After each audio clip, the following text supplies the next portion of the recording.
The first is I don't have a very good idea in my mind how our typical insurance operations work. I mean, in particular, how money leaves the insurance pool and enters the investment pool, and how our operations are different than the typical run-of-the-mill insurance operation, around the country. Why are we able to generate so much more float than the XYZ company, somewhere else? And the second question is, it kind of goes back to an article you wrote for Fortune magazine back in the late 70s about the effect of inflation on equity values and that sort of thing. And in it, you asserted that stocks and businesses were really like bonds.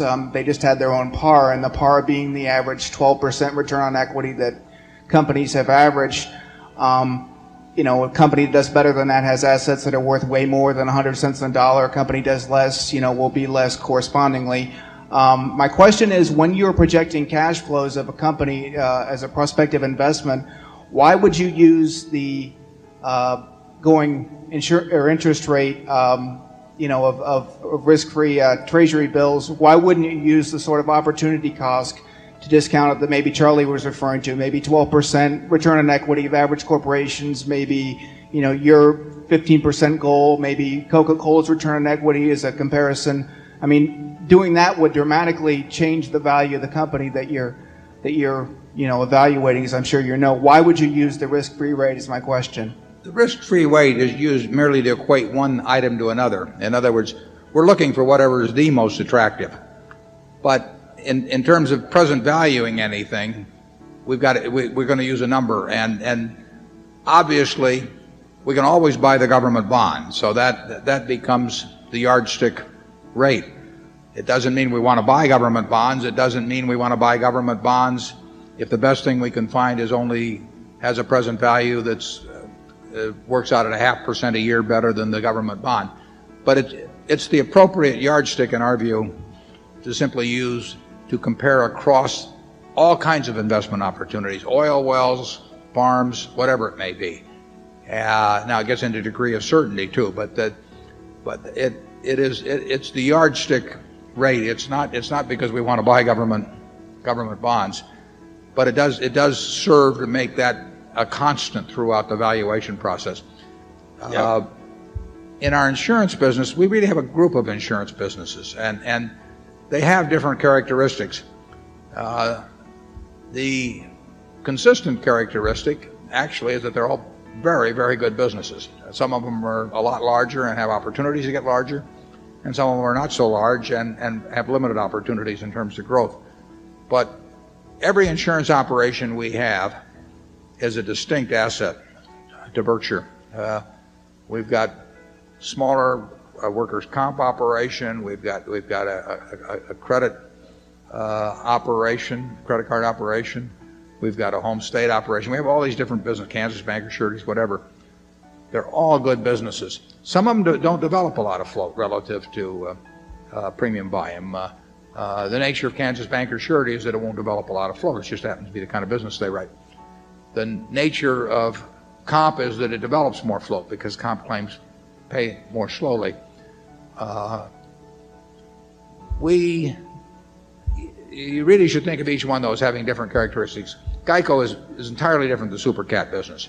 They're both good businesses. In terms of how we invest the money when it comes in, we invest it when it comes in. I mean, we'll get a large super cat premium today, it's invested.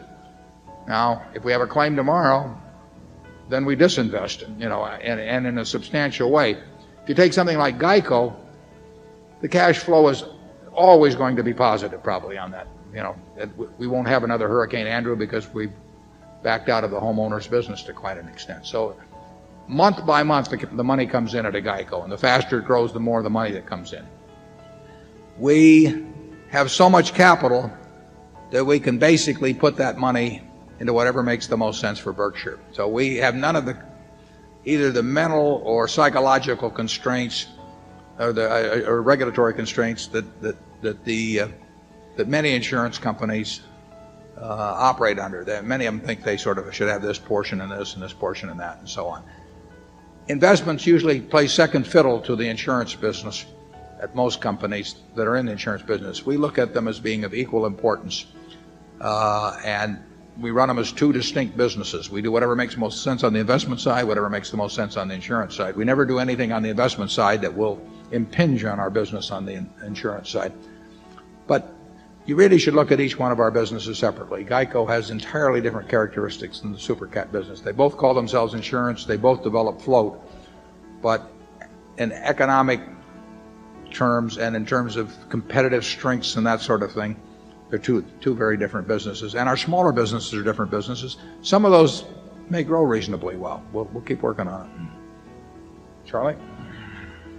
Yeah, if you look at a corporate stock, it's obvious you can buy any maturity of government bond you want. So one opportunity cost of buying the stock is to compare it with the bond. Well, you may find that half the stocks in America you're so fearful about, or know so little about, or think so poorly of, that you'd rather have the government bond. So on an opportunity cost basis, they're taken out of the filter. Now you start finding corporations where you like the stocks way better than government bonds. You've got to compare them one against the other, and when you find one that you regard as the best opportunity, that you can understand as the best opportunity, now you've got one to buy. It's a very simple idea. It uses nothing but the most elementary ideas from economics or game theory. It's child's play as a mental process. Now it's hard to make the business appraisals, but the mental process is essential. If Charlie and I were told we had a choice of buying stock A, B, C, or D, and all 2,500 or 3,000 or whatever may be listed on the New York Stock Exchange, or buying a 10-year government bond and we had to hold the stock for 10 years or the bond for 10 years, probably in at least 80% of the cases we'd take the 10-year government. In many cases because we didn't understand the business well enough elsewhere, or secondly, we may understand it and still prefer the 10% government. But we would measure everything that way. And I don't know, did you come up with 80% or where, Charlie? Desert Island, 10 years? Get to fondle a stock certificate or fondle a government bond? Which one are you going to choose? But anyway, I think life is a whole series of opportunity cost. You got to marry the best person who is convenient to find who'll have you.